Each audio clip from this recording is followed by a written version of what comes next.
నమస్తే, నేను జర్నలిస్ట్ శ్రీనివాస్. ఈరోజు ఏపీ వార్తాపత్రికలో వచ్చిన వార్తలను విశ్లేషణ చేద్దాం. ముందుగా సాక్షి పేపర్లో వచ్చిన వార్తలను చూద్దాం.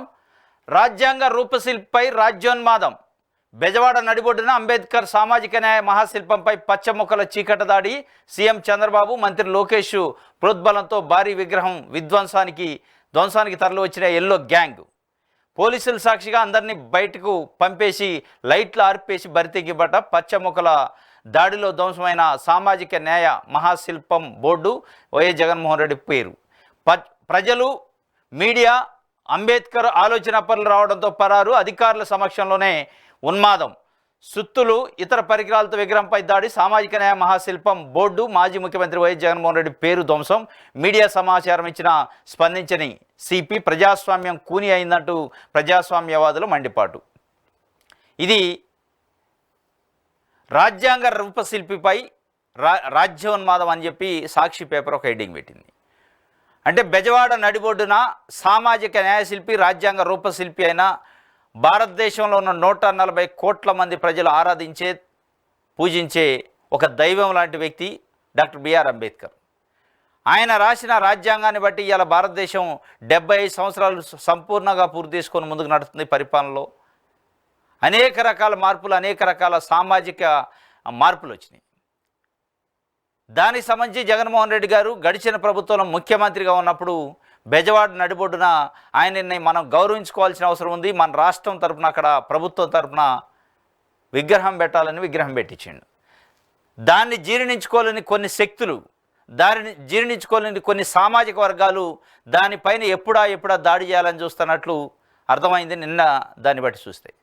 దానికి సంబంధించిన బోర్డు అట, దాన్ని నిర్మించిన వైఎస్ జగన్మోహన్ రెడ్డి నేమ్ ప్లేట్ని కూడా తొలగించారట.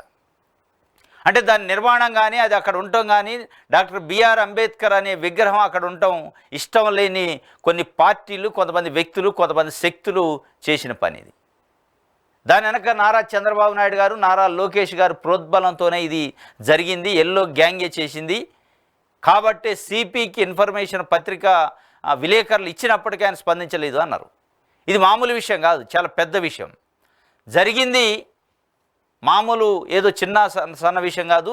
ఇది రాజ్యాంగ రూపకర్త, సామాజిక రూపశిల్పి అయిన ఒక విగ్రహం పైన దాడి జరిగితే ఒక జాతి పిత లెక్క ఆయన, ఒక జాతి అభిమానించే ఒక నాయకుడి పైన, ఒక రాజ్యాంగ రూపశిల్పి పైన ఆయనకు సంబంధించిన చిన్న విషయం జరిగినా అది పెద్ద విషయం. కానీ దాన్ని ఇంతవరకు ప్రభుత్వం నుంచి స్పందన లేదు. ప్రభుత్వం నుంచి కానీ తెలుగుదేశం పార్టీ నుంచి ఖండన లేదు. చూద్దాం ఏముందో. సామాజిక అభ్యున్నతి ద్వారానే దళిత వర్గాల తలరాతలు మారుతుందని రాజ్యాంగ నిర్మాత డాక్టర్ బాబాసాహెబ్ అంబేద్కర్ నినదించి గురువారం నాటికి సరిగ్గా 95 ఏళ్ళట. ఎస్, కరెక్ట్గా మళ్ళీ వాళ్ళు పెట్టుకున్న డేట్ కూడా ఆయన సామాజిక అభ్యున్నతి ద్వారానే దళిత వర్గాల తలరాత మారుతుందని రాజ్యాంగ నిర్మాత చెప్పిన రోజు నిన్నటికి 95 సంవత్సరాలు అయిందట ఆయన ఆ మాట చెప్పి. అణగారిన వర్గాలకు మద్దతుగా నాగపూర్లో 1930 ఆగస్టు 8న ఏర్పాటైన మహాసభకు దళితుల ఆరాధ్య దైవమైన అంబేద్కర్ అధ్యక్షత వహించిన రోజే ఆ మహనీయుడి విగ్రహాన్ని లక్ష్యంగా చేసుకుని విజయవాడ నడిబొడ్డున రాష్ట్రానికి తలమానికగా ఉన్న అంబేద్కర్ విగ్రహంపై తెలుగుదేశం ముఖలు ఉన్మాదంతో పెట్టిరేగిపోవడం దేశవ్యాప్తంగా యావత్ దళిత సమాజాన్ని నివేరిపోయేలా చేసింది. స్వయంగా ప్రభుత్వమే పూనుకొని రాజ్యాంగ నిర్మాతపై దాడికి ఉన్మత ముఖాలను ప్రేరేపించడం దేశ చరిత్రలో కని విని ఎరుగని దారుణం గురువారం రాత్రి కుట్రపూరితంగా జరిగిందట. మరి ఇది ఒక విధంగా ఇది చూస్తుంటే మరి విజయవాడ నడిబొడ్డున ఆయన విగ్రహం అవసరం లేదు, బయట ఎక్కడైనా పెడదామని తీసుకుపోయి బయట పెడతారా? విజయవాడ నడిబొడ్డున అంబేద్కర్ విగ్రహం ఉండటానికి అర్హత లేదని ఏమన్నా చేసే ప్లాన్ జరుగుతుందా? మరి ఎందుకు సిపి స్పందించేలా పత్రికా విలేకరులు ఇన్ఫర్మేషన్ ఇస్తే? ఎందుకు సిపి దానిపైన ఇన్వెస్టిగేషన్ చేయట్లే? ఎందుకు కేసు పెట్టలే? ఎందుకు ముఖ్యమంత్రి కానీ ఉప ముఖ్యమంత్రి దీనిపైన ఎందుకు స్పందించలే? మామూలు విషయం కాదు. ఆయన భారత రాజ్యాంగ రూపశిల్పి. అనేక కోట్ల మంది ఇలా పూజిస్తారు దైవం లెక్క ఆయన్ని. అట్లాంటి విగ్రహం పైన దాడి జరిగితే స్పందించలేదంటే ఆ విగ్రహం అక్కడ ఉండటం ఈ ప్రభుత్వాలకి, కొన్ని పార్టీలకు ఇష్టం లేదా అనేది పెద్ద చర్చ ఇప్పుడు. కానీ దీనిపైన ఇంతవరకు స్పందన లేదు. అసలు ఈ విగ్రహం పెట్టినప్పుడు కూడా విజయవాడ నడిబొడ్డులో ఈయన విగ్రహం ఇక్కడ పెట్టమైందని కొన్ని సామాజిక వర్గాలు విమర్శించినాయి ఆ రోజు. విజయవాడ నడిబొడ్డున, విజయవాడ అంటే కొన్ని సామాజిక వర్గాలకి పుట్టినిల్లు, అది మా వర్గాలకు సంబంధించిన దగ్గర తీసుకొచ్చి ఆయన విగ్రహాన్ని పెట్టడం ఏంది అనేది కొంతమంది కొన్ని కుల సంఘాలు కొన్ని సామాజిక వర్గాలు విమర్శించిన పరిస్థితి జగన్మోహన్ రెడ్డి పైన. ఇవాళ మరి ఆ కుట్రను బయట పెడతానరా, ఆ విమర్శనే వాళ్ళ వాళ్ళ వాళ్ళ కడుపులో ఉన్న విషయాన్ని బయటకు గక్కి ఈ రూపంలో అంటే జగన్మోహన్ రెడ్డి పేరుంది కాబట్టి దాన్ని తొలగించడానికి మేము వచ్చినాం, మాకు అంబేద్కర్ పైన ఏం లేదని అంటే జగన్మోహన్ రెడ్డి చూపిస్తూ అంబేద్కర్ విగ్రహం పైన కక్ష తీర్చుకుంటున్నారు అనేది ఇవాళ మనకు స్పష్టంగా అర్థమవుతుంది. జగన్మోహన్ రెడ్డి పేరుని తీసుకుంటూ జగన్మోహన్ రెడ్డి పైన మీకు ఉంటే ఉండొచ్చు, జగన్మోహన్ రెడ్డికి మీకు రాజకీయ వైరుధ్యం రాజకీయ కక్షలు ఉండొచ్చు, కానీ అది ఒక భారత రాజ్యాంగ నిర్మాతకు సంబంధించింది, ప్రభుత్వం ఏర్పాటు చేసింది, అది ఏ ప్రభుత్వం అన్నా కంటిన్యూషన్ ఉండాల్సిందే. కానీ దాన్ని మరి ఏమైనా తొలగించే అవకాశం ఉందా? చంద్రబాబు నాయుడు గారు ఇప్పటికే జగన్మోహన్ రెడ్డి చేసిన కార్యక్రమాలు తొలగిస్తాడు, అనేక రకాలుగా తొలగించుకుంటూ పోతుండు. దాంట్లో భాగంగానే నిన్న గ్రామ సచివాలయంలో రిజిస్ట్రేషన్లు రద్దు చేసిండు. గ్రామ సచివాలయాలు అవసరం లేదు, ఎప్పటి లెక్క మళ్ళీ మనం మండలాలకి డివిజన్ హెడ్ క్వార్టర్లకి జనాలు తిప్పాలి, ఇబ్బంది పెట్టాలి తప్ప ఇక్కడ ఏ గ్రామంలో అక్కడ చేయటం ఏంది? అసలు వాళ్ళ గడప దగ్గరికే పరిపాలన తీసుకుపోవటం ఎందుకని ఎత్తేసిన పరిస్థితి. గ్రామ సచివాలయాల్లో రిజిస్ట్రేషన్ సిస్టమ్ని ఎత్తేసారు. మరి అట్లా ఈ విగ్రహాలను కూడా ఎత్తేసి వేరే కాడ పెట్టించే కార్యక్రమం చేస్తారా? అంటే జగన్మోహన్ రెడ్డి చేసిండు కాబట్టి అది అక్కడ ఉండొద్దు అనే పేరుతోని అసలు అంబేద్కర్ విగ్రహం విజయవాడ నడిబొడ్డున ఉండటానికి అర్హత లేదు అని ఏమైనా చేసే కార్యక్రమం చేస్తున్నారా? ఎందుకు స్పందించట్లేదు అనేది ఇలా పెద్ద ఎత్తున చర్చ. ఇగో బియ్యం బండికి బ్రేకు, ఇగో బియ్యం బండికి కూడా జగన్మోహన్ రెడ్డి పెట్టిన బియ్యం బండి ఇంటింటికి వెళ్ళి ఇచ్చేది, దీన్ని తీసేసిండు. వాళ్ళ ఊర్లోనే రిజిస్ట్రేషన్ చేసుకునే అవకాశం ఉన్న రిజిస్ట్రేషన్ రద్దు చేసిండు. గ్రామ వాలంటరీ వ్యవస్థ అసలు ఉందో లేదో తెలియని పరిస్థితి. ఇగో ఇట్లాంటివన్నీ తీస్తున్న పరిస్థితి. మరి అంబేద్కర్ విగ్రహానికి కూడా ఇదే అప్లై చేసుకుంటారో తెలియదు. దేశం మెచ్చిన ఎండియులకు కూటమి ప్రభుత్వం మంగళం, పేదలకు మేలు చేస్తున్న పథకం రద్దుకు తాపత్రయం, అదనపు భారం అనవసర ఖర్చు అంటూ సాకులు, డిపోలకు వెళ్లి బియ్యం ఎందుకు తెచ్చుకోలేరంటూ వినియోగదారులకు ఎదురు ప్రశ్న, రోజువారీ పనులు వదులుకొని చౌక బియ్యం కోసం దశాబ్దాల పాటు పేదల పాటలు మళ్లీ కూలీ మానుకొని డిపోలకు వెళ్లి బారులు తీరాల్సిన అఘాయిత్యం కల్పిస్తున్న సర్కారు. 9260 ఎండియు ఆపరేటర్లు అదనంగా 1000 మంది సహాయకులు ఉపాధి ప్రశ్నార్థకం, ఎండియు వాహనాల్లో అక్రమంగా రేషన్ తరలిస్తున్నారంటూ ప్రభుత్వ పెద్దల అబండాలు. బియ్యం బండికి బ్రేకు, దీనికి అనేక రకాల కారణాలు చెబుతున్నాం. అనవసరమైన ఖర్చు అట. ఏంటి అనవసరమైన ఖర్చు? దేనికి అనవసరమైన ఖర్చు? పేద ప్రజలకు సంబంధించి సర్వీస్ చేస్తే అనవసరమైన ఖర్చా? పెద్దలు పెత్తందారులు పెట్టుబడిదారులకు చేస్తే అది అవసరమైన ఖర్చు. మీకు ఏది అనవసరం అయినది, ఏది అవసరమైంది? అంటే పేద ప్రజల కడుపు నింపితే, పేద ప్రజల గడప దగ్గరికి పరిపాలన తీసుకుపోతే అనవసరమైన ఖర్చు అట. మీరు అమెరికాలు పోయి, ఇజ్రాయెల్ పోయి, ఆస్ట్రేలియాలు పోయి, జపాన్ పోయి, మలేషియా పోయి, సింగపూర్ పోయి పెట్టుబడుల కోసమని 100,000 కోట్లు ఖర్చులు పెట్టి గ్రూపులకు పోతే అది ఏం ఖర్చు? అది అనవసరమైన ఖర్చు కాదా? ఇది అనవసరమైన ఖర్చు. మన కోట్లు వేసిన ప్రజలకి సేవ చేయటం అనవసరమైన ఖర్చు. మన కోట్లు వేసిన ప్రజలు కన్వీనియంట్గా ఉండటానికి వాళ్ళ గ్రామంలోని అన్ని సేవలను అందించే అనవసరమైన ఖర్చు కింద ఇప్పుడున్న ప్రభుత్వానికి కనపడుతుంది. కానీ వీళ్ళు పెట్టే లగ్జరీ ఖర్చులు, వీళ్ళు పెట్టే రకరకాల ఖర్చులు, పనికిరాని ఖర్చులు, ప్రజలకు ఉపయోగం లేని ఖర్చులు, అవి అవసరమైన ఖర్చులట. దాన్ని చూపిస్తూ అనవసరమైన ఖర్చు అని బ్రేక్ వేశారట. ఇది వాస్తవంగా బియ్యం అక్రమ తరలింపులు కూడా దీనివల్ల నిరోధించబడ్డాయి. ఇంటింటికి బండి తీసిపోయి అక్కడనే కాటా పెట్టి ఎక్కడ కూడా ఒక ఇత్తు తగ్గకుండా ఇచ్చే కార్యక్రమం వల్ల దీంట్లో అక్రమ బియ్యం రవాణా కూడా తగ్గింది. ఎందుకంటే ఇంటింటికి పోతారు కాబట్టి వాళ్ళకి పని ఉన్నా లేకపోయినా ఇక షాపుకు పోయి తెచ్చుకునే పరిస్థితి కాబట్టి కొంతమంది మిస్ అవుతారు. ఏది అక్కడికే పోయి తెచ్చుకోవాలండి, ఇంటికే వస్తుంది కాబట్టి మిస్ అయ్యే అవకాశం ఉండదు. 100 కార్డులు ఉంటే 100కు 100 మంది 100% బియ్యం కన్జ్యూమ్ అయింది. దాంట్లో ఎక్కడా కూడా మిస్యూజ్ కాదు. ఇప్పుడు మీరు పెట్టే సిస్టమ్ మళ్ళా రేషన్ దుకాణాలకి, రేషన్ షాపులకి వెళ్ళి తెచ్చుకోవాలంటే వాళ్ళు పనులు ఉండో, పనికి పోయో, టైంకి రాకనో, రకరకాల పద్ధతిలో తెచ్చుకోలేని పరిస్థితిలో ఉంటే వాళ్ళు డేట్ ఒకటి చెబుతారు, ఆ డేట్లో పోతే ఇస్తారు, లేదంటే ఇక ఈ గైవే వాటిని తరలించే కార్యక్రమం ఉంటుంది. మరి ఇదంతా చూస్తే మళ్ళీ బియ్యాన్ని తెలుగుదేశం పార్టీ కార్యకర్తలు, తెలుగుదేశం పార్టీ నాయకుల చేతిలో పెట్టి వాళ్ళు బ్లాక్ దందా చేసుకోవడానికి ఒక అవకాశం ఇస్తాడా అనేది అర్థం కాని పరిస్థితి. ఇది ఒక వార్త. చంద్రబాబుకి ఎలాంటి విలువలు లేవు, న్యాయము ధర్మము పాటించిన వ్యక్తి, అందుకే మెజార్టీ లేకున్న ఎమ్మెల్సీ ఎన్నికల్లో పోటీ. నర్సీపట్నం, పెందుర్తి, పాయకరావుపేట నియోజకవర్గాల స్థానిక సంస్థల ప్రజాప్రతినిధులతో వైఎస్ జగన్. తన స్వార్థం కోసం బాబు ఏమైనా చెబుతాడు, ఏదైనా చేస్తాడు. అలాంటి దుర్మార్గ వ్యక్తితో యుద్ధం చేస్తున్న మోసపూరిత హామీలతో అధికారంలోకి వచ్చారు. మనం చేయగలిగిందే చెప్పాం, చేసింది చూపించాం. మన బలం ఎప్పుడు విలువలు విశ్వసనీయతే బొత్సాన్ని గెలిపించి మన పార్టీ ప్రతిష్టను మరింత పెంచేందుకు సహకరించండి అని జగన్మోహన్ రెడ్డి గారు నిన్న స్థానిక సంస్థల ఎమ్మెల్సీ ఎన్నికల విశాఖపట్నంలో ఉన్న నియోజకవర్గానికి సంబంధించి బొత్స సత్యనారాయణ వైఎస్ఆర్సీపీ దానికి అభ్యర్థి. అక్కడ దాదాపు 600 ఓట్లు పైచిలుకు వైఎస్ఆర్సీపీకి ఉన్నాయి. ఒక 300 చేంజ్ ఓట్లు తెలుగుదేశం పార్టీకి ఉన్నాయి. అంటే సగానికి పైగా మెజార్టీ ఎక్కువగా వైఎస్ఆర్సీపీకి ఉంది. 387 ఓట్ల మెజార్టీ ఉంది వైఎస్ఆర్సీపీ. ఇప్పుడు అయినప్పటికీ తెలుగుదేశం పార్టీ క్యాండిడేట్ని పెట్టింది గెలవమని తెలిసి కూడా.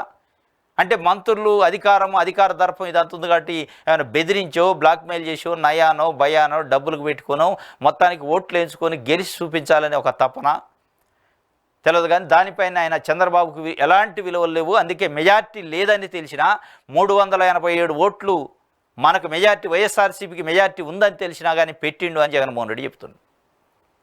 ఇది వాస్తవంగా చూస్తే కనపడుతుంది. 387 అంటే మామూలు విషయం కదా. 20-30 అంటే సరే ఇటు అటు వస్తాయి, కొంతమంది మారే అవకాశం ఉంటుందంటే 387 ఓట్లు ఉన్నప్పటికీ పార్టీలో క్యాండిడేట్ని పెట్టారు తెలుగుదేశం పార్టీ అంటే ఇక దాని వెనక మరి కొనుగోళ్ళు ఉంటాయి, దాని వెనక బెదిరింపులు ఉంటాయి, బ్లాక్మెయిల్ ఉంటాయి, అన్నీ ఉంటాయి. అధికారం మొత్తం ఉపయోగిస్తారు, అధికార యంత్రాంగాన్ని కూడా ఉపయోగిస్తారు.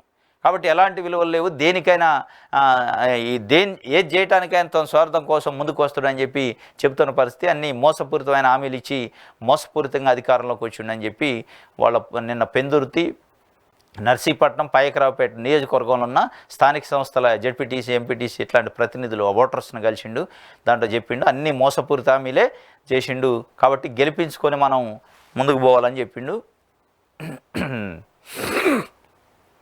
అభివృద్ధి, సంక్షేమం, అన్న క్యాంటీన్లు అన్ని విరాళాలతోనేనట. అభివృద్ధి అట, సంక్షేమం అట, అన్న క్యాంటీన్లు అన్ని విరాళాలతోనే. అంటే ప్రజల దగ్గర విరాళాలు సేకరించి ప్రజలకు అన్నం పెడతారట అన్న క్యాంటీన్లు. ప్రజల దగ్గర విరాళాలు సేకరించి ప్రజలకు సంక్షేమ పథకాలు అందిస్తారట. ప్రజల దగ్గర విరాళాలు తీసుకొని ప్రజలకి సంక్షేమము, రోడ్లు, అన్న క్యాంటీన్లు అభివృద్ధి చేస్తారట.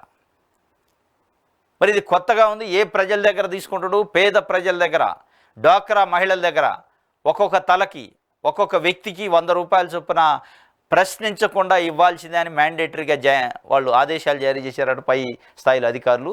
ఇది ఇప్పుడు జరుగుతున్న సంక్షేమం, ఇప్పుడు జరుగుతున్న అభివృద్ధి, ఇప్పుడు జరుగుతున్న అన్న క్యాంటీన్లు పరిస్థితి.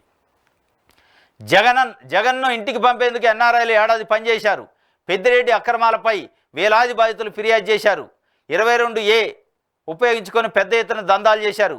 వైఎస్ఆర్సీపీ అంటేనే నేరస్తులు, అరాచకవాదులు. టీడీపీ పొలిట్ బ్యూరో సమావేశంలో చంద్రబాబు జిల్లా యూనిట్గా SC/ST రిజర్వేషన్ల వర్గీకరణ అట. ఇది ఆయన చెప్పేది. జగన్ను ఇంటికి పంపేందుకు ఎన్ఆర్ఐలు పనిచేశారట, ఇక్కడ వాళ్ళు పనిచేయలే. అంటే ఇక్కడ ప్రజలు జగన్మోహన్ రెడ్డిని ఇంటికి పంపిద్దాం అనుకోలే, ఇక్కడ ప్రజలు జగన్మోహన్ రెడ్డిని కడుపులో పెట్టి చూసుకోవాలనుకున్నారు. ఎన్ఆర్ఐలు అంటే కొన్ని సామాజిక వర్గాలు, పెట్టుబడిదారులు, పెత్తందారుల పిల్లలు, బాగా భూస్వాముల పిల్లలు అమెరికాలో పోయి సెటిల్ అయ్యారు. అమెరికా, ఆస్ట్రేలియా, జర్మనీ ఇట్లాంటి కంట్రీలలో ఎన్ఆర్ఐల పేరుతో వాళ్ళు వచ్చి మా సామాజిక వర్గాలు ఇక ఇప్పుడు రాకపోతే ఎప్పుడు గెలవదు, మా సామాజిక వర్గం ఎట్టి పరిస్థితుల్లో గెలవాలి, అది ఏం చేసినా పర్వాలేదు, ఎట్లయినా గెలవాలని కొన్ని లక్షల ఖర్చు పెట్టి ఇక్కడికి వచ్చి కొన్ని నెలల పాటు పనిచేశారు జగన్మోహన్ రెడ్డిని ఇంటికి పంపడానికి అని ఈయన చెప్తుండు. చంద్రబాబు నాయుడు గారే చెప్తుండు. ఆ ఎన్ఆర్ఐలు అంటే అర్థమైందో ఇవాళ ఏపీలో ఉన్న 5 కోట్ల మంది ప్రజలు తెలుసు. ఎందుకంటే ఆ ఎన్ఆర్ఐల్లో ఏ వర్గాలు ఉన్నాయి, ఏ వర్గాల కోసం, ఏ వర్గాల గెలుపు కోసం వాళ్ళు వచ్చారు, ఏ వర్గాల గెలుపు ఇవాళ జరిగింది, ఆ వర్గాల గెలుపుతోని ఇవాళ సమాజంలో ఏ వర్గాలకి, ఏ సామాజిక వర్గాలకు న్యాయం జరిగింది అనేది ప్రజలందరూ తెలిసిందే. దానికోసం వాళ్ళు వచ్చి పట్టుబట్టి మావాడు గెలవాల్సిందే అని చెప్పి ఇక్కడ కూర్చొని లక్షలు ఖర్చు పెట్టి ప్రజల్ని ప్రలోభపెట్టి ప్రజలకు తప్పుడు ఇన్ఫర్మేషన్ ఇచ్చి గెలిచారు అని చెప్పి ఆయన స్వయంగా చెప్తుండే. జగన్ ఇంటికి పంపేందుకు ఎన్ఆర్ఐలు ఏడాది పనిచేశారట. మరి ఇప్పుడు ఎన్ఆర్ఐల కోసం నువ్వు ఎన్ని రోజులు పనిచేస్తావు? మరి ఇక్కడ ప్రజల కోసం ఎప్పుడు పనిచేస్తావు? మరి అదే ఎన్ఆర్ఐలు మళ్ళీ సందాలు ఇచ్చి మళ్ళా ఎన్ఆర్ఐల సామాజిక వర్గాలకు సేవ చేయడానికి మీ ప్రభుత్వం ఉందా, లేదా పేద ప్రజలకు సేవ చేయడానికి ఉందా? ఆ ఎన్ఆర్ఐలు చేశారు కాబట్టి మీకు అన్ని ఎన్ఆర్ఐల ఆలోచనలు వస్తున్నాయి. ఇంటింటికి తీసుకుపోయి ఇచ్చే రేషన్ బండిని తీసేశారు. వాళ్ళ ఇంటికే పోయి వాళ్ళ ఊర్లోనే రిజిస్ట్రేషన్ చేసే వ్యవస్థను రద్దు చేశారు. వాళ్ళ ఇళ్లకు పెన్షన్ పంపిణీ చేసి వాలంటీర్ వ్యవస్థను రద్దు చేస్తారా లేదా అనేది తెలియదు, చేస్తారనేది అనుకుంటున్నారు. ఇవన్నీ చేస్తారంటే మీరు ఎన్ఆర్ఐల ఆలోచన, ఎన్ఆర్ఐల కోసం పనిచేస్తారా లేదంటే పేద ప్రజల కోసం పనిచేస్తారా అనేది సమస్య.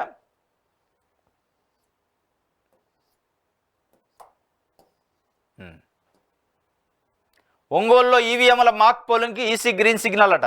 సార్వత్రిక ఎన్నికల్లో ఒంగోలు నియోజకవర్గంలో ఓటింగ్ సరళి, ఈవీఎంల పనితీరులో అవకతవకలు, అధికారుల నిర్లక్ష్యం తదితర అంశాలపై మాజీ మంత్రి వైఎస్ఆర్సీపీ ఒంగోలు ఎమ్మెల్యే అభ్యర్థి బాలినేని శ్రీనివాసరెడ్డి ఫిర్యాదు చేసిన నేపథ్యంలో ఈవీఎంల పనితీరును తిరిగి పరిశీలించేందుకు ఈసీ నిర్ణయించిందట. నియోజకవర్గంలోని 12 పోలింగ్ కేంద్రాలకు సంబంధించి ఈవీఎంల మాక్ పోలింగ్కు గ్రీన్ సిగ్నల్ ఇచ్చింది. ఇది కొన్ని పోలింగ్ కేంద్రాల్లో, ఒక 12 పోలింగ్ కేంద్రాల్లో మాక్ పోలింగు చేయటం కోసం బాలినేని శ్రీనివాసరెడ్డి ఇచ్చిన ఫిర్యాదుపైన ఎలక్షన్ కమిషను గ్రీన్ సిగ్నల్ ఇచ్చిందట. అది జరగబోతుంది. దాంట్లో అసలు ఏం జరుగుతుంది అనేది తెలిసే అవకాశం ఉంది. ఈ నెల 19 నుంచి 24 మధ్యలో జరిగిద్దట అది. ఇది ఒక వార్త.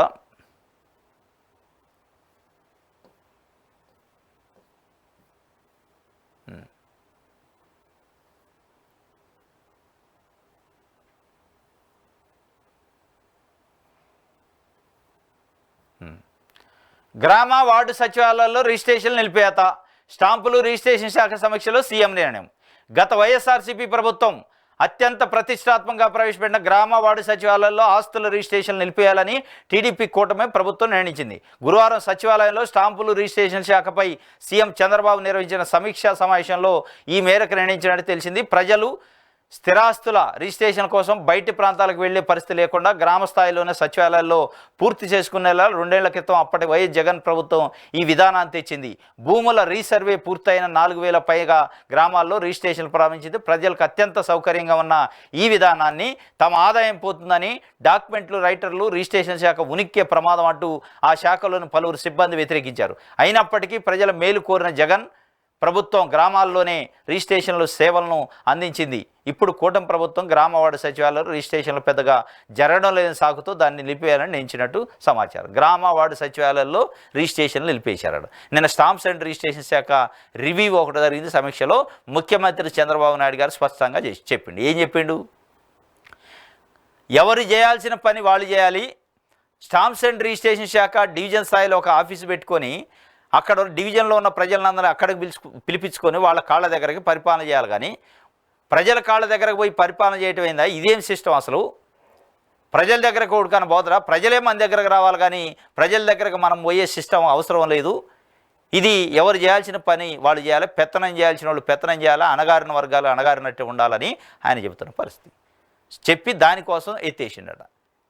రిజిస్ట్రేషన్ శాఖ ఒక కేంద్రీకరణ పద్ధతిలో చేయాలి తప్ప వికేంద్రీకరణ దీంట్లో ఎందుకు? పేద ప్రజలకి మనం ఇంటికి పోయి సేవ చేయాల్సిన అవసరం ఏంది అని చంద్రబాబు నాయుడు గారు స్పష్టంగా ఆయన ఆలోచనని బయటపెట్టుకుంది.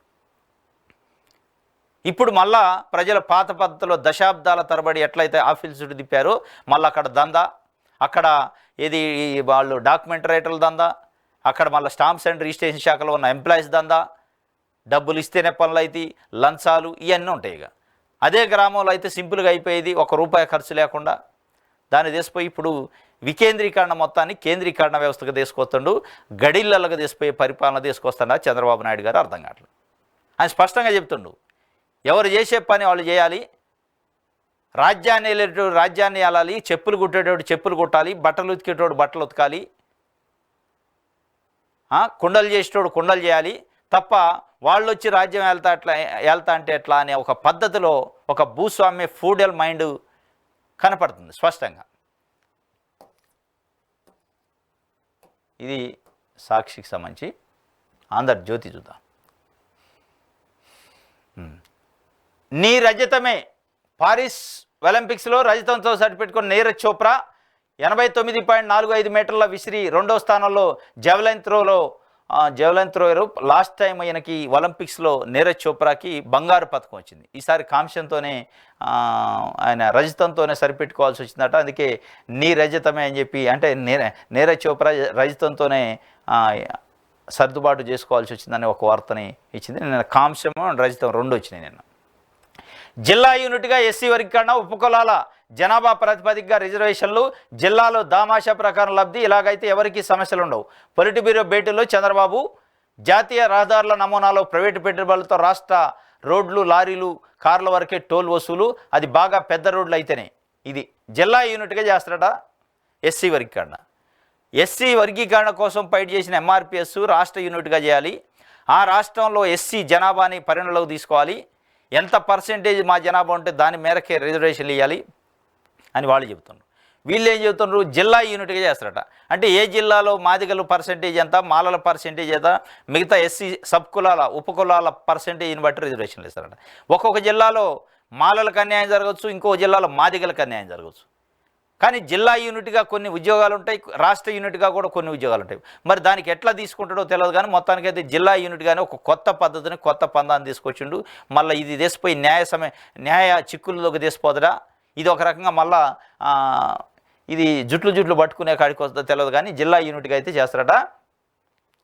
జిల్లాలో దామాషా ప్రకారం జాతీయ రహదారుల నమూనాలో ప్రైవేటు పెట్టుబడులతో రాష్ట్ర రోడ్లు, లారీలు, కార్ల వరకే టోల్ వసూలు. అది బాగా పెద్దగా రోడ్లు అయితే, జాతీయ రహదారులు నేషనల్ హైవేస్ ఎట్లయితే ఇప్పుడు టోల్ గేట్లు ముక్కుబిండి ప్రజల దగ్గర వసూలు చేస్తున్నారు, రాష్ట్ర రహదారుల దగ్గర కూడా వసూలు చేయాలని ఒక కొత్తది. అంటే ప్రజలపైన మళ్ళీ ఒక పన్ను వేయడానికి రెడీ అయ్యండి చంద్రబాబు నాయుడు గారు. ఇప్పటిదాకా ఏ నాయకుడు, ఏ ముఖ్యమంత్రి పెట్టలా రాష్ట్ర రహదారులకి టోల్ గేటు. ఇప్పుడు ఆయన పెడతారట. ఇప్పటికే జాతీయ రహదారుల పేరుతో దందా చేస్తున్నారు, రాష్ట్ర రహదారులకి ముక్కుబిండి వసూలు చేసే కార్యక్రమాన్ని తీసుకొస్తాడట. అసలు ఈ రాష్ట్ర రహదారులు కానీ జాతీయ రహదారుల పైన టోల్ గేటు ఎందుకు వసూలు చేస్తారు? మనం ఏదైనా ఒక వెహికల్ కొనుక్కునేటప్పుడు లైఫ్ ట్యాక్స్ అని కడతాం, రోడ్ ట్యాక్స్. ఆ రోడ్ ట్యాక్స్ మీన్స్ ఏంది? ఆ రోడ్లను మెయింటైన్ చేయడానికి ట్యాక్స్ కడతాం ముందే. మనం వెహికల్ కొనేటప్పుడే వెహికల్ మనకి షోరూంలోంచి బయటికి రావాలంటే రోడ్ ట్యాక్స్, లైఫ్ ట్యాక్స్ అని కట్టాలి. మనం ఈ రోడ్ ట్యాక్స్ కట్టేదే ఆ 15 సంవత్సరాల 10 సంవత్సరాల దాని వాల్యూ ఏదైతే లైఫ్ టైం ఉంటుందో ఆ వెహికల్ 15 సంవత్సరాలు తిరగడానికి మనం రోడ్డుకి కావాల్సిన ట్యాక్స్ని కట్టేస్తున్నాం. ఇక రోడ్ ట్యాక్స్ మనం కట్టిన తర్వాత కూడా మళ్ళీ టోల్ గేట్లు ఏందనేదే పెద్ద ప్రశ్న, పెద్ద చర్చ జరుగుతుంది ఇలా దేశవ్యాప్తంగా. అసలు నేషనల్ హైవేస్కి ట్యాక్స్ వసూలు చేయటమే దండగా. ఎందుకంటే మనం రోడ్ ట్యాక్స్ కడతాం, దాంట్లో సెంట్రల్ గవర్నమెంట్కి కొంతమంది, స్టేట్కి కొంతమంది. దాన్ని పెట్టి వాళ్ళు రోడ్లు నిర్మించాలి, రోడ్లను మెయింటైన్ చేయాలి, రోడ్లు వేయాలి. ఇప్పుడు అవి వేల కోట్ల రూపాయలు వస్తున్నాయని దానికి తోడు మళ్ళీ టోల్ గేట్లు అని చెప్పి ఈ పీపీపీ పద్ధతి ఒక దరిద్రమైన పద్ధతి పెట్టి రాజకీయ నాయకులు కొంతమంది బినామీలను అందులో పెట్టి టోల్ గేట్లు వసూలు చేస్తున్నారు నేషనల్ హైవేస్లో. దాన్ని ఇప్పుడు చంద్రబాబు నాయుడు గారు దేశంలో ఏ రాష్ట్రంలో వసూలు చేయట్లే, స్టేట్ హైవేస్కి ఈయన కూడా పెట్టి ఇక వీళ్ళ మనుషులను అందులో చొప్పించి పీపీపీవి పబ్లిక్, ప్రైవేటు, పీపుల్స్, ఆ పీపుల్స్లో వీళ్ళు వస్తారు. వీళ్ళు వచ్చి ముక్కు విండి కౌంటర్లో పెట్టి వసూలు చేస్తారు. అసలు ఎందుకు వసూలు చేయాలి? రోడ్ ట్యాక్స్ మా దగ్గర ఆల్రెడీ కట్టారు కదా, మేము పే చేస్తున్నప్పుడు మళ్ళా రోడ్ ట్యాక్సే టోల్ గేటే అన్యాయమో అక్రమం అని ఒకవైపు చెప్తుంటే ఇంకొక పెద్ద అన్యాయం, అక్రమాన్ని అని తీసుకొచ్చే పరిస్థితి వచ్చిందట. లారీలు, కార్ల వరకు టోల్ వసూలట, దాని తర్వాత ఆటోలకు కూడా పెడతారు. రాష్ట్రంలో మళ్ళా జన్మభూమి సచివాలయాల్లో రిజిస్ట్రేషన్లు వద్దు, ఆ విధానాన్ని రద్దు చేయండి. సీఎం సచివాలయ వ్యవస్థ ప్రక్షాళన, ఉద్యోగుల క్రమబద్ధీకరణ, క్లస్టర్ వ్యవస్థ గ్రామీణ ప్రజలకు సేవలు అందించే యోచనట. రాష్ట్రంలో మళ్ళీ జన్మభూమి కథం అయిపోయా. ప్రజలకి ఇంటి దగ్గరకు పరిపాలన వచ్చే గ్రామ సచివాలయ వ్యవస్థలు రిజిస్ట్రేషన్ తొలగిస్తావు, గ్రామ వాలంటరీ వ్యవస్థలు ఉందో లేదో తెలియదు చెప్పు, ఇంటి రేషన్ బియ్యం బండిని తొలగిస్తావు. ఇవన్నీ తొలగించుకుంటూ అసలు రాష్ట్రంలో మళ్ళీ జన్మభూమి, జనం అడగని జన్మభూమి తీసుకొస్తారట. జనం ఎవడు అడగలే, మాకు జన్మభూమి కావాలి, జన్మభూమి ఏది ఆ స్కీమ్తో లాభం ఉందని. జన్మభూమి వద్దురో నాయన అని జుట్లు పట్టుకొని 2019లో ఈ జన్మభూమి మిమ్మల్ని ఇంటికి పంపించింది, అయినా మళ్ళీ జన్మభూమిని తీసుకొస్తారట. ఆ జన్మభూమిలో తెలుగుదేశం పార్టీ నాయకులు, కార్యకర్తలు కమిటీగా ఉంటారు. ఇక వాళ్ళు ఇష్టం వచ్చినట్టు చేయొచ్చు అనేది మళ్ళీ ఒక పందా. జన్మభూమి కాదు, అది తెలుగుదేశం పార్టీ జన్మభూమి కమిటీలు అంటారు, దాన్ని తీసుకొస్తారట. ఇది ఒక వార్త.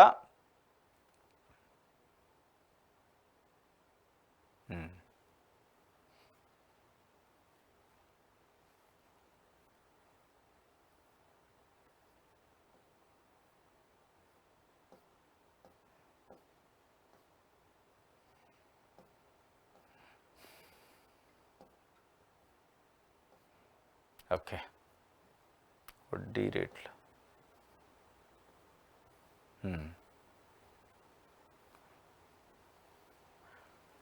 మూడు ఉచిత సిలిండర్ల హామీపై కసరత్తు జరుగుతుందట. ఏటా ప్రభుత్వంపై పడే ఆర్థిక భారం 4035 కోట్లట. దీపం కనెక్షన్లను PMUYలో కలపాలని కేంద్రానికి ప్రతిపాదన. చర్చించేందుకు ఢిల్లీ వెళ్ళిన మంత్రి నాదెండ్ల అని చెప్పి ఒక వార్తనిచ్చారు.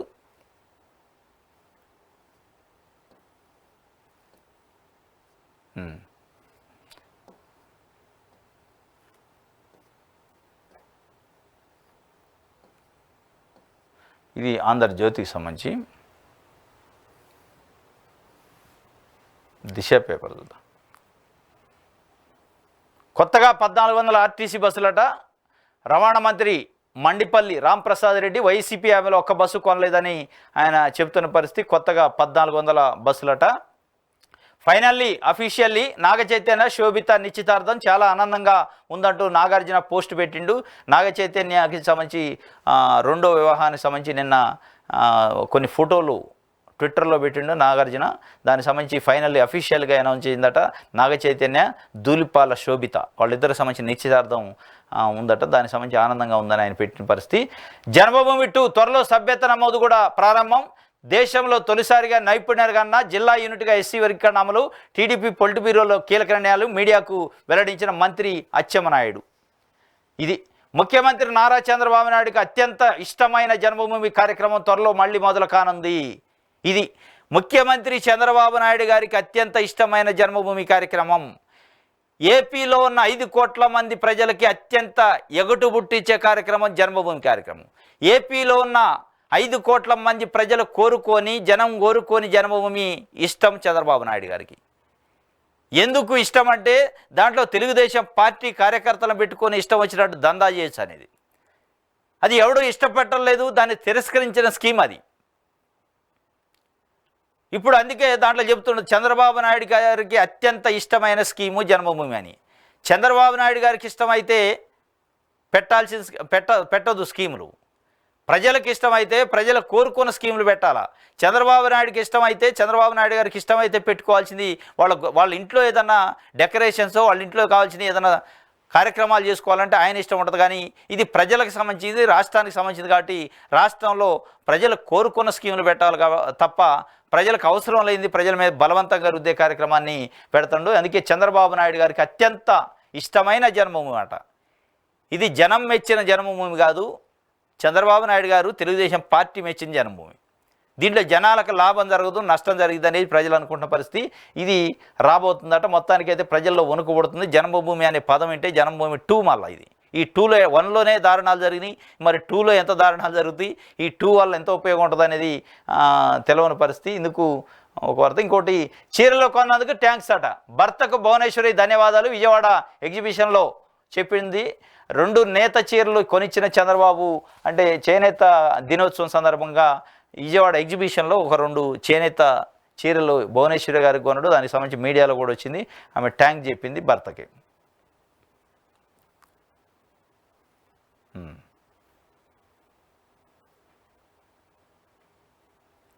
ఇది గొడ్డళ్ళ పట్టుకొని స్మగ్లింగ్ చేయడం హీరోయిజమా? ఇలాంటి పాత్రలతో మంచి కంటే చెడే ఎక్కువ. డిప్యూటీ సీఎం పవన్ కళ్యాణ్ సంచలన వ్యాఖ్యలు చేసిండు.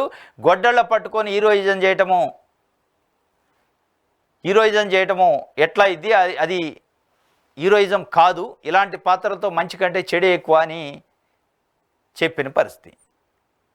ఇది మరి ఎవరిని ఉద్దేశించి అన్నడు అనేది, ఎందుకంటే పుష్ప అనే సినిమాలో గొడ్డళ్ళ పట్టుకొని అల్లు అర్జున్ ఒక మూవీ తీసిండు ఎర్రచందన స్మగ్లింగ్కి సంబంధించి. గొడ్డళ్ళ పట్టుకొని ఆయన స్వయంగా గొడ్డలు పట్టుకున్న ఆయన దాంట్లో హీరో, ఆ పాత్ర నిర్వహించింది ఆయనే. మరి ఆయన్ని ఉద్దేశించి ప్రత్యక్షంగా ఏమైనా పరోక్షంగా అనడా తెలియదు. కానీ అల్లు అర్జున్కి సంబంధించి ఇది స్పష్టంగా ఆయన పైన సూటిగా విమర్శ అనేది అర్థమవుతుంది. పుష్ప మూవీలో ఎర్రచందన స్మగ్లింగ్కి సంబంధించి మొత్తం ఆ సినిమా అంతా అది. ఆ సినిమాలో గొడ్డలు పట్టుకొని ఫైట్ చేసింది అల్లు అర్జునే. మరి ఆయన్ని ఉద్దేశించి ఏమనండా, ఎందుకంటే వాళ్ళ కుటుంబ సభ్యుడు ఆయన. చిరంజీవి గారి మేనల్లుడు అవుతాడు, పవన్ కళ్యాణ్ గారు కూడా అల్లుడే. మరి ఏమన్నా తేడాలు ఉన్నాయా కుటుంబంలో తెలియదు. కానీ ఎందుకంటే వైఎస్ఆర్సీపీ క్యాండిడేట్కి ప్రచారం చేసిండు గడిచిన ఎన్నికల్లో. ఏది అల్లు అర్జున్ శిల్ప వాళ్ళ ఫ్యామిలీకి సంబంధించి వాళ్ళ స్వయంగా వైఎస్ఆర్సీపీ క్యాండిడేట్కి పోయి ప్రచారం చేసిండు. ఆ మధ్యలో పెద్ద ఎత్తున విమర్శలు అంటే పెద్ద ఎత్తున చర్చలు వచ్చినాయి. ఏంది పవన్ కళ్యాణ్ గారికి అల్లు ఫ్యామిలీకి ఏమైనా తేడాలు వచ్చినాయి అనేది వచ్చింది. మళ్ళీ ఈయన ప్రత్యక్షంగా డైరెక్ట్గా అటాక్ చేసినట్టే మాట్లాడిండు. గొడ్డలు పట్టుకొని స్మగ్లింగ్ చేయడం హీరోయిజం కాదు అని చెప్పి. ఆ హీరోయిజం కాదు అని ఎవరికి చెప్తుండో అల్లు అర్జున్కే అనేది ప్రశ్న. అల్లు అర్జున్కే అన్నట్టు అర్థమవుతుంది. దీన్ని బట్టి అయితే చూడాలి ఏంటి అనేది.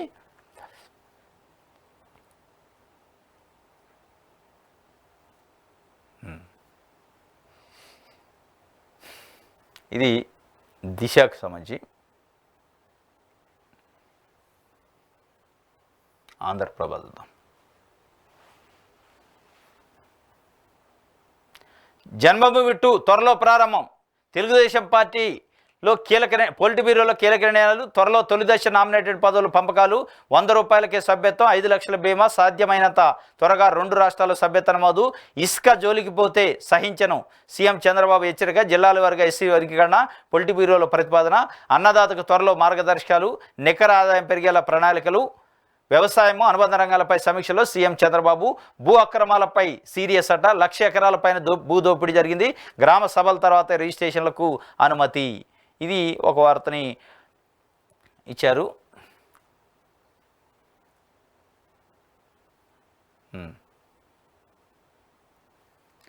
వాయనాడు బాధితులకు చిరంజీవి ₹1,00,00,000 విరాళమట. కేరళ సీఎం విజయన్కు చెక్కు అందజేత. కేరళలోని వాయనాడులో కొండ చర్యలు విరిగిపడి వందలాది మంది చనిపోయిన ఘటనతో చెల్లించిపోయిన మెగాస్టార్ చిరంజీవి బాధిత కుటుంబాలను ఆదుకునేందుకు ₹1,00,00,000 ఆర్థిక సాయం ప్రకటించిన సంగతి తెలిసిందే. కేరళ ముఖ్యమంత్రి సహాయ నిధికి విరాళం ప్రకటించిన చిరంజీవి అందుకు సంబంధించిన ₹1,00,00,000 చెక్కును ఆయన గురువారం కేరళ సీఎం పినరయి విజయన్కు స్వయంగా కలిసి అందజేశారు. గత ఆదివారం కొండచెర్యల బాధితులకు చిరు ఆయన తనయుడు రామ్ చరణ్ కలిసి ₹1,00,00,000 సాయం ప్రకటించారు. గత ఆదివారం చిరు తన ట్విట్టర్లో ప్రకృతి ప్రకోపానికి కేరళలో జరిగిన విధ్వంసం వందలాది విలువైన ప్రాణాలు కోల్పోవడం తన తీవ్రంగా కలిచివేసిందని అన్నారు. వయనాడు దుర్ఘటన బాధితులకు తన హృదయం వెల్లు విరుస్తుంది. కేరళ సీఎం రిలీఫ్ ఫండ్కు చరణ్ నేను కలిసి ₹1,00,00,000 విరాళం బాధితులకు ఆదుకుంటామని చెప్పి ఇది ఒక విధంగా మంచి సాంప్రదాయం. పాపం వాయనాడులో కొండ చర్యలు ఏర్పడి కొన్ని వందల మంది కళ్ళ ముందే చనిపోయారు. దానికి సంబంధించి సినీ నటుడు చిరంజీవి గారు ఒక ₹1,00,00,000 విరాళాన్ని కేరళ సీఎం పినరయి విజయన్కి ఆయన స్వయంగా వెళ్ళి అక్కడికి అందజేసిన పరిస్థితి. ఇట్లా అందరూ ముందుకు వచ్చి వాళ్ళని ఆదుకోవాల్సిన అవసరం ఉంది. ఎందుకంటే అవకాశం ఉన్న వాళ్ళల్లా ముందుకు వచ్చి ఆదుకుంటే బాగుంటుంది. అవయవదాతలకు అధికార లాంఛనాలట. భౌతిక గాయాలకు అధికారిక లాంఛనాలతో అంతిమ సంస్కారం. జిల్లా కలెక్టరు లేదా సీనియర్ అధికారి పాల్గొనాలి. అవయవదాతల కుటుంబాలకు 10,000 పారితోషికం మార్గదర్శకాలు జారీ చేశారట. బ్రెయిన్ డెడ్తో మరణించిన వ్యక్తులు అవయవదానాలు చేసే అవకాశం ఉంటుంది. అట్లాంటి అవయవదానం చేసిన బ్రెయిన్ డెడ్తో మరణించిన వాళ్ళ అంత్యక్రియలు రాష్ట్ర ప్రభుత్వ అధికార లాంఛనాలతో కార్యక్రమం చేయాలని రాష్ట్ర ప్రభుత్వం నిర్ణయించింది. అంటే అవయవదానాన్ని ప్రోత్సహించడానికి ఇది ఒక రకంగా మంచిదే. ఎందుకంటే బ్రెయిన్ డెడ్ అయి చనిపోయిన వ్యక్తులు చాలామంది చనిపోతూ కూడా ఒక 4 నుంచి 5-6 ప్రాణం పోసిన పరిస్థితి. 5-6 మందికి ప్రాణదాతలుగా మిగులుతుండ్రు. అట్లాంటి సాంప్రదాయాన్ని ప్రోత్సహిస్తూ ప్రభుత్వం నిర్ణయం తీసుకుంది. మంచి నిర్ణయం. అధికార లాంఛనాలతో చేయటం, వాళ్ళకు కొంత ఆర్థిక సాయం చేయటం. జిల్లా కలెక్టర్ లేదా సీనియర్ అధికారి కూడా పాల్గొంటారట. ఇది ఒక వార్త. ఇది దిశకు సంబంధించి ఈనాడు చూద్దాం.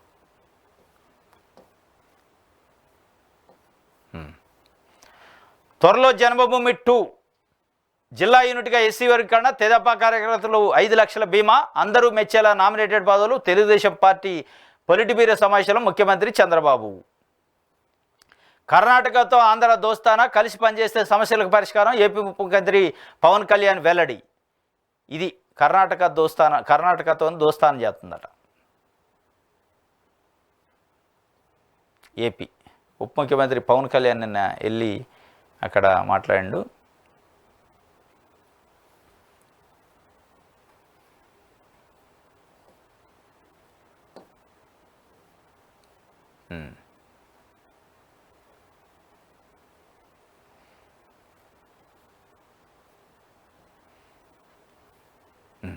కళ్యాణ మండపంలోనే రక్తపు మడుగులోకి. కళ్యాణ మండపంలో రక్తపు మడుగులోకట. ఆ ఇద్దరు పెళ్లిపేటలపై సందడి చేశారు. తలంబ్రాలు పోసుకొని వివాహం ఘట్టాన్ని ఆస్వాదించారు. పెద్దల ఆశీర్వచనాలు అందుకున్నాక కాసేపు విశ్రమించడానికి పెళ్లి మండపం పక్కనే ఓ గదిలోకి వెళ్ళారు. అలా వెళ్ళిన వారు ఎంతకీ తిరిగి రాలేదు. ఇంతలో ఆ గదిలో నుంచి పెద్దగా శబ్దాలు వినిపించడంతో పెద్దలు వెళ్ళి బలవంతంగా తలుపులు తెరిచారు. పరస్పరం దాడి చేసుకున్నట్టుగా వధువరులిద్దరూ రక్తపు మడుగులో పడి ఉండటంతో అందరూ నిర్ఘంతపోయారు. కర్ణాటకలో బుధవారం రాత్రి చోటు చేసుకున్న ఈ ఘటన వధువరులిద్దరిని ఆగమేఘాలపై ఆసుపత్రికి తరలించారు. కోలార్ ఆసుపత్రిలో చికిత్స పొందుతున్న వరుడు నవీన్ గురువారం ఉదయం మరణించాడు. వధువు లిఖిత శ్రీ బుధవారం రాత్రి సంఘటన స్థలంలో మరణించిందట. పోలీసులు అని వివరించారు పోలీసులు. పెళ్లి తంతు ముగిశాక దంపతులు గదిలోకి వెళ్ళిన తర్వాత అక్కడే నక్కి ఉన్న మూడో వ్యక్తి వారిద్దరిపై మచ్చు కత్తితో దాడి చేసే పరారైనట్టు పోలీసులు అనుమానిస్తున్నారట. ప్రేమించి పెళ్లి చేసుకున్నారట. ఇది మొత్తానికి పాపం కళ్యాణం కత్తులతో జరిగినట్టు అయింది. పాపం కళ్యాణం జరిగింది, జస్ట్ అట్లా రెస్ట్ కోసం పోయారట. రక్తపు మడుగులో కొట్టుకుంటున్నారట. పెద్దగా శబ్దాలు వచ్చినాయట. మరి వీళ్ళ గదిలో విశ్రాంతి తీసుకోవడానికి పోయినప్పుడు అక్కడ ఆయన మూడో వ్యక్తి ఉండి చేసిండా, వీళ్ళిద్దరు ఏమన్నా గొడవపడ్డరా అని అనుకోవడానికి కూడా ఇద్దరు ప్రేమించి పెళ్లి చేసుకున్నారు. ప్రేమించాక కూడా రెండు వైపుల పెద్దలను కూడా కన్విన్స్ చేశారు. రెండు వైపుల పెద్దలు ఇష్టపడి పెళ్లి చేశారు. కాబట్టి వీళ్ళిద్దరి మధ్య ఘర్షణ ఉండే అవకాశం ఉండదు. మరి మూడో వ్యక్తి ఏమైనా స్కెచ్ చేసిండా, దీని వెనక ఉన్న మూడో వ్యక్తి ఎవరు అనేది తెలియాల్సి ఉంది. దానిపైన ఇన్వెస్టిగేషన్ అయితే జరుగుతుందట. ఇది చాలా దారుణమైన విషయం. ఎందుకంటే అక్కడికక్కడ పెళ్లి కూతురు చనిపోయింది రక్తపు మడుగులోని, పెళ్లి కొడుకు ఆసుపత్రిలో చనిపోయినట్టు నెక్స్ట్ డే. ఇది నిన్న కర్ణాటకలో జరిగిన పరిస్థితి. ఇది ఈరోజు ఏపీలో వార్తాపత్రికకు సంబంధించిన విశ్లేషణ. రేపు తాజా వార్తలతో తిరిగి కలుసుకుందాం. Thank you.